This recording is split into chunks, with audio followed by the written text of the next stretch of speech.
अभी next question है, इसमें हमें बताना है कि कौन सी रिएक्शन प्रेफर करेगी रिएक्टेंट की साइड में ही रहना, यानी कि लेफ्ट साइड में ही रहना, इनमें से कौन सी रिएक्शन प्रेफर करेगी, यानी आगे प्रोसीड नहीं होना चाहेगी, प्रोडक्ट नहीं बनाना चाहेगी। तो इस क्वेश्चन को हम सॉल्व करते हैं hard and soft acid and base के कॉन्सेप्ट पर। तो यहां पर आप देख सकते हो, यानी कि जहां भी जो रिएक्टेंट है, अगर जो सॉफ्ट है वो सॉफ्ट के साथ में मिलकर रहना चाहेगा रिएक्टेंट में, और जो हार्ड है वो हार्ड के साथ में रहकर मिलकर रहना चाहता है।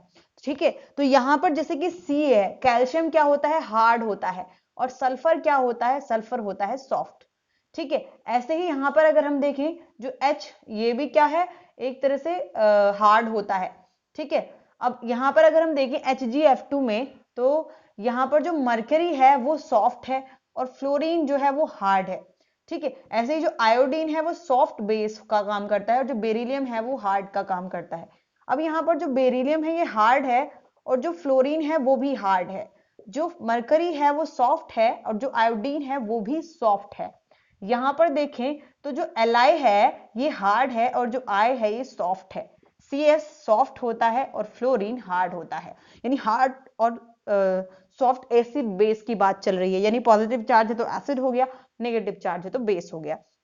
ठीक है, तो यहां पर आप देख सकते हो कि केवल जो सी वाला है इसमें हार्ड हार्ड मिलकर बना रहे हैं एक कंपाउंड, और ये सॉफ्ट सॉफ्ट एसिड बेस मिलकर एक कंपाउंड बना रहे हैं, यानी कि हार्ड हार्ड और सॉफ्ट सॉफ्ट का जब कॉम्बिनेशन ऑलरेडी है तो ये आगे रिएक्शन को प्रोसीड नहीं करना चाहता।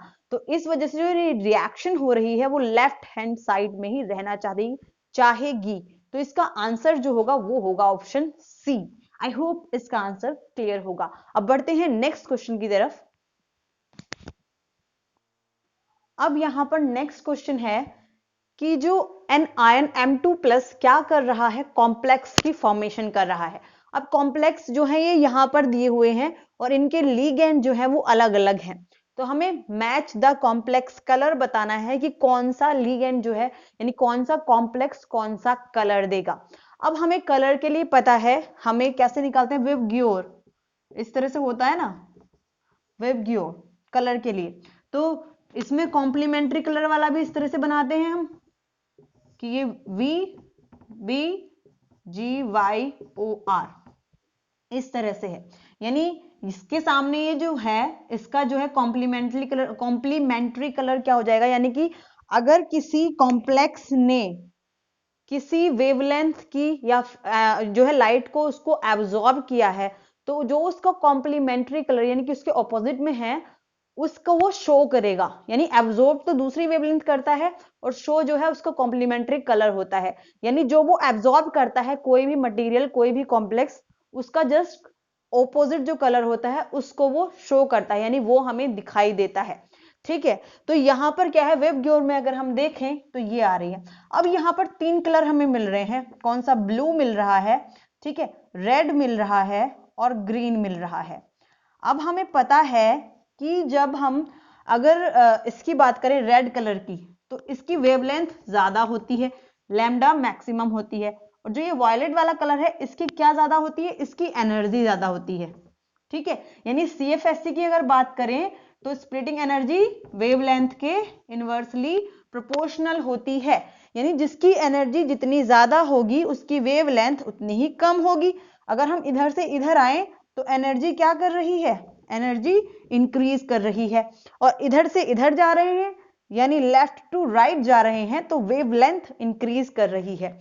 अब जो CFSE है यानी क्रिस्टल फील्ड स्प्लिटिंग एनर्जी, ये आपको पता है कि जितने भी स्ट्रॉन्ग फील्ड लिगेंड होते हैं उनकी जो CFSE होती है वो उतनी एनर्जी यानी कि ज्यादा होती है जो स्ट्रॉन्ग फील्ड लिगेंड होते हैं। अब यहां पर 3 तरह के दिए हुए हैं, यानी एक EN है, एक H2O है और एक Br है। ठीक है, तो अगर हम इनकी एनर्जी का ऑर्डर लिखें तो EN की जो CFSE है इन तीनों लिगेंड में सबसे ज्यादा है, उसके बाद में H2O और सबसे कम हो जाएगी Br की, यानी ऑर्डर हो गया ये। अब यानी इसका मतलब ये हुआ कि जो स्ट्रॉन्ग फील्ड लिगेंड है वो ज्यादा एनर्जी के किसको, यानी ज्यादा एनर्जी की जो भी लाइट है उसको तो वो क्या कर रहा है, एब्जॉर्ब कर रहा है।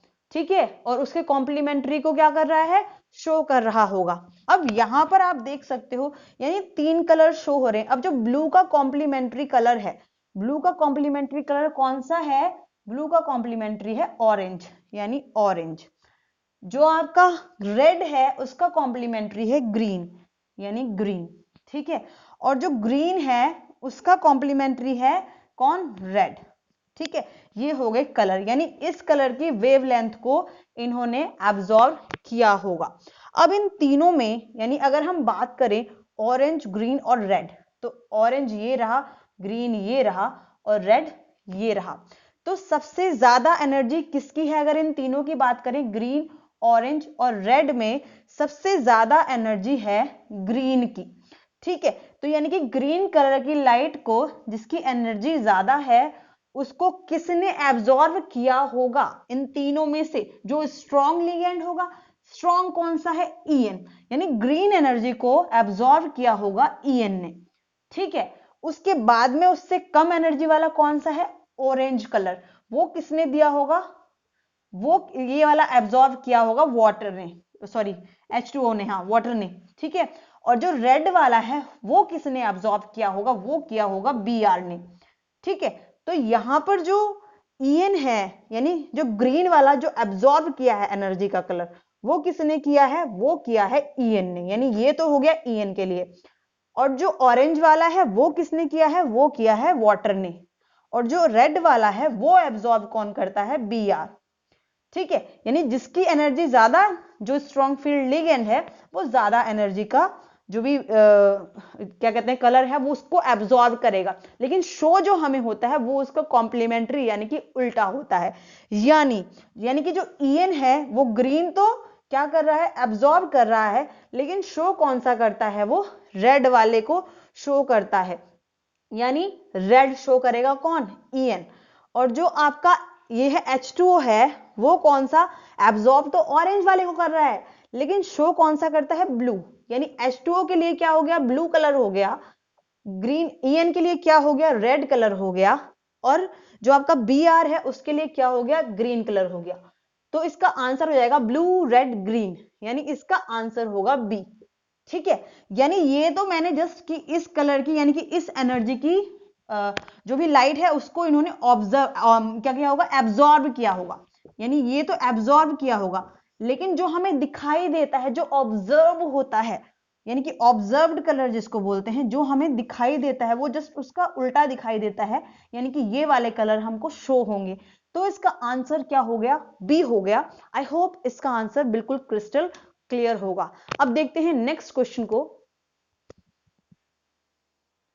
नेक्स्ट क्वेश्चन है, यहां पर जब ये OSO4 की रिएक्शन कार्बन मोनोऑक्साइड के साथ में कराते हैं तो ये कॉम्प्लेक्स बनता है ऑस्मियम का और CO2 बाहर निकलती है।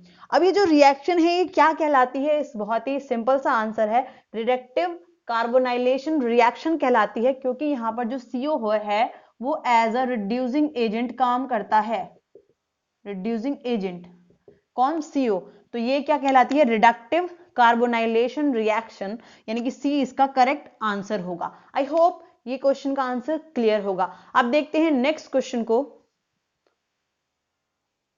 अब ये नेक्स्ट क्वेश्चन है, इसमें हमें बताना है कि इस रिएक्शन में जो प्रोडक्ट है वो क्या बनेगा। अब इस रिएक्शन में यानी कि 4PCl5 और 4NH3 लिए हुए हैं, तो ऑब्वियसली इसमें जो प्रोडक्ट बनेगा वो बनेगा PnCl2 का होल 4 प्लस 12HCl इसमें निकल जाएंगे, यानी ये वाला, यानी कि बी इसका आंसर होगा। अब इसमें बनता किस तरह से, यानी कि इसका स्ट्रक्चर कैसा होता है PnCl2 का होल 4 का, जैसे कि यहाँ पर P है, यहाँ पर N है, यहाँ पर P है, तो ये हो गया PnCl2 इस तरह से, ये नाइट्रोजन है, यहाँ पर भी नाइट्रोजन है, यहाँ पर P है, यहाँ पर नाइट्रोजन, PnCl2। अब 4 ही फॉस्फोरस हैं और 4 ही यहाँ पर क्या है, नाइट्रोजन है, तो 1 2 3 4, ठीक है। P हो गया ये। अब ये जो है इस वाले P से लगा हुआ है, ये वाला इस वाले से, और ये वाला यहाँ से, ठीक है। अब ये Cl2 इस तरह से, Cl2 इस तरह से, यहाँ पर इस तरह से, इस पे तो लोन पेयर रहता ही है, ठीक है। तो ये हो गया PnCl2 का होल 4 और क्या बन रहा है इसके साथ में 12HCl, यानी ये हो जाएगा ऑक्टा क्लोरो टेट्राफॉस्फाजीन। आई थिंक इसका यही नाम होता है, ऑक्टा क्लोरो टेट्राफॉस्फाजीन, इसको बोलते हैं ऑक्टा क्लोरो टेट्राफॉस्फाजीन।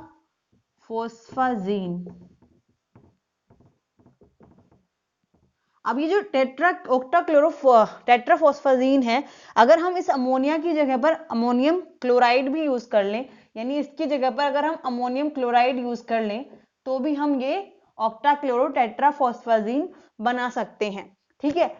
इसके अलावा अगर हमें बाकी जैसे PnCl2 का होल थ्राइस ये दिया हुआ है, ये भी बन सकता है इसके नंबर को कम या ज्यादा करने से, ठीक है। तो आई होप इसका जो आंसर होगा, यानी कि आंसर क्या है इसका, बी है, PnCl2 का होल 4 12HCl, यानी कि इसका आंसर भी क्लियर होगा। अब देखते हैं नेक्स्ट क्वेश्चन को। अभी जो नेक्स्ट क्वेश्चन है इसमें हमें बताना है कि विच आयन पॉजेसेस sp3d2 हाइब्रिडाइजेशन, यानी कि इनमें से किसका sp3d2 हाइब्रिडाइजेशन होगा।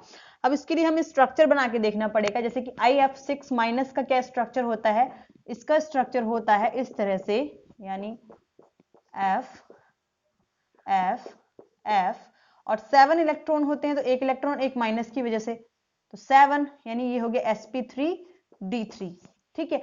ICl4 माइनस देख लेते हैं, ये एक तरह से क्या हो गया, डिस्टोर्टेड ऑक्टाहेड्रल स्ट्रक्चर हो गया इसका, कैसा, डिस्टोर्टेड ऑक्टाहेड्रल, ठीक है। ICl4 माइनस का देख लेते हैं, इसका होगा ICl4 माइनस, यानी ये हो गया 6 7, इसका स्ट्रक्चर हो गया स्क्वायर प्लेनर, तो यहां पर 1 2 3 4 5 6, यानी sp3d2 किसका हो गया, ये ICl4 माइनस का कैसा स्ट्रक्चर होता है, sp3d2 हाइब्रिडाइजेशन होता है, स्क्वायर प्लेनर स्ट्रक्चर होता है, यानी 3 4 5 6, ठीक है। तो ये हो गया आपका आंसर बी। इसका भी बनाकर देख लेते हैं BrF2 का कैसा होता है, यानी BrF2 1 2 3 लोन पेयर इसके हो गए, 3 इसके हो गए, और यहां पर एक नेगेटिव चार्ज आ जाएगा 1 2, तो ये हो गए 1 2 3 4 5, यानी sp3d, इसका क्या हो गया sp3d, और स्ट्रक्चर कैसा होता है, लीनियर स्ट्रक्चर होता है। ICl2 माइनस का भी ऐसा ही स्ट्रक्चर होगा जैसा BrF2 का होता है, कैसे, जैसे ICl Cl, यहां पर लोन पेयर, यहां पर लोन पेयर, यहां पर लोन पेयर, नेगेटिव चार्ज, तो ये कैसा हो गया, लीनियर हो गया, और इसका भी हाइब्रिडाइजेशन क्या होता है, sp3d, तो इसका आंसर क्या हो गया, इसका आंसर हो गया B, ICl4 minus. I hope इसका आंसर भी क्लियर होगा। अब देखते हैं नेक्स्ट क्वेश्चन को। अब ये नेक्स्ट क्वेश्चन है, इसमें हमें बताना है कि इन सब में सबसे ज्यादा स्टेबल स्पीसीज कौन सी होंगी, यानी इसमें अगर हम स्टेबल स्पीसीज की बात करें तो ये वाला जो है इसमें AgI2, यानी ये जो 2 वाला है, ठीक है, कोऑर्डिनेशन नंबर यहाँ पर देखें, ये भी 2 वाले हैं, यहाँ पर 6 वाला आ गया, ये 4 वाला आ गया, जो 4 का लिगेंड जुड़ा हुआ है, ये 6 वाला यानी कि ऑक्टाहेड्रल कॉम्प्लेक्स आ गया, ये भी ऑक्टाहेड्रल कॉम्प्लेक्स आ गया, ये टेट्राहेड्रल या फिर स्क्वायर प्लेनर जो भी होगा, यानी जो ऑक्टाहेड्रल वाले हैं वो ज्यादा स्टेबल हो जाते हैं। बाकी अगर कंपैरिजन करें तो दूसरे लिगेंड की वजह से भी ये ज्यादा स्टेबल हो जाते हैं, तो ज्यादा स्टेबल जो कॉम्प्लेक्स है वो इसमें दिखाई दे रहे हैं, ठीक है, इस वाले कंपाउंड में, यानी कि डी वाले ऑप्शन में, तो इसका आंसर डी होगा। इसके आंसर में मुझे थोड़ा डाउट है, लेकिन जो इसका आंसर है वो शायद डी दिया हुआ है, ठीक है। अब एक और क्वेश्चन देख लेते हैं। अब यहां पर ये क्वेश्चन दिया हुआ है कि हमें NCH3 का होल थ्राइस, यानी ये है नाइट्रोजन का कंपाउंड और एक ये है, तो इसका जो भी ज्योमेट्रीज है वो क्या होगी। अब हमें पता है कि जो नाइट्रोजन है, यानी कि जैसे अमोनिया का ही एक वो हो गया ये, तो ये क्या कर रहा है, CH3 CH3 CH3, तो इसका जो स्ट्रक्चर है 1 2 3 4, यानी कि sp3 हाइब्रिडाइज्ड है, और ये क्या होगा, पायरेमिडल स्ट्रक्चर होता है NCH3 के होल थ्राइस का। अगर NSiH3 का होल थ्राइस का देखें तो इसका स्ट्रक्चर कुछ इस तरह से होगा, SiH3 SiH3 SiH3। अब यहां पर क्या होता है, ये वाले जो लोन पेयर ऑफ इलेक्ट्रॉन हैं, ये जो है इस सीलिन के साथ में, क्योंकि इसके पास में वैकेंट d ऑर्बिटल हो जाएंगे, तो इसके पास में क्योंकि d ऑर्बिटल होते हैं सीलिन के पास में, सिलिकॉन के पास में, तो ये जो नाइट्रोजन है ये क्या करता है, d पाई p पाई बॉन्डिंग करता है यहां पर, यानी d पाई p पाई बॉन्डिंग होती है यहां पर, बैक बॉन्डिंग। तो ये क्या करता है, इसकी वजह से जो इसका स्ट्रक्चर है वो पायरामिडल तो रह नहीं गया अब, क्यों, क्योंकि ये जो लोन पेयर है वो तो इन्वॉल्व हो गए बॉन्डिंग में। तो अब जब ये पायरामिडल नहीं रह गया तो ये अब क्या बन जाता है, प्लेनर स्ट्रक्चर बन जाता है। तो इसका जो स्ट्रक्चर होता है वो होता है प्लेनर और इसका होता है पायरामिडल। तो इसका आंसर हो जाएगा, पहला क्या है हमारा पायरामिडल और दूसरा है प्लेनर, यानी आंसर हो गया इसका सी। आई होप इसका आंसर भी क्लियर होगा। एक और क्वेश्चन देख लेते हैं। अब अगर इस क्वेश्चन को देखें, इसमें हमें बताना है कि इन सब में जो है, इनमें से किसका जो है लोवेस्ट मेल्टिंग पॉइंट होगा as per the Fajans rule. अब हमें पता है, यानी कि फजान्स रूल के अकॉर्डिंग, यानी कि कैटायन जितना छोटा होगा उसकी पोलराइजेशन पावर उतनी ही ज्यादा होगी, पोलराइजिंग पावर उतनी ही ज्यादा होगी, यानी कि छोटा साइज जितना ज्यादा चार्ज उतनी ज्यादा उसकी पोलराइजिंग पावर और उतना ज्यादा कोवेलेंट कैरेक्टर हो जाएगा। अब हम ऊपर से नीचे अगर जाते हैं, ये सारे एक ही ग्रुप के हैं, एल्केलाइन अर्थ मेटल्स के क्लोराइड्स हैं। अब जब हम ऊपर से नीचे जाते हैं तो यहां पर क्या होता है, क्या हो रहा है, एटॉमिक साइज डिक्रीज हो रहा है, वो सॉरी इंक्रीज हो रहा है। तो एटॉमिक साइज जब इंक्रीज हो रहा है ऊपर से नीचे जाने पर, तो इसका मतलब क्या है, उसका जो कोवेलेंट कैरेक्टर है वो घट रहा है और कौन सा कैरेक्टर बढ़ रहा है, आयनिक नेचर क्या हो रहा है, इंक्रीज हो जाएगा, जो भी ये कंपाउंड है उनका। तो जिसका कोवेलेंट कैरेक्टर होगा फजान्स रूल्स के हिसाब से, वो क्या होगा, उसका मेल्टिंग पॉइंट उतना ही ज्यादा कम होगा। तो किसका होगा कोवेलेंट कैरेक्टर, अगर हम देखें तो ये आ रहा है मैग्नीशियम वाले का। ठीक है, कैल्शियम तो नीचे है, तो मैग्नीशियम वाले का साइज क्या है, छोटा है, तो पोलराइजेशन पावर ज्यादा होगी, कोवेलेंट कैरेक्टर ज्यादा होगा।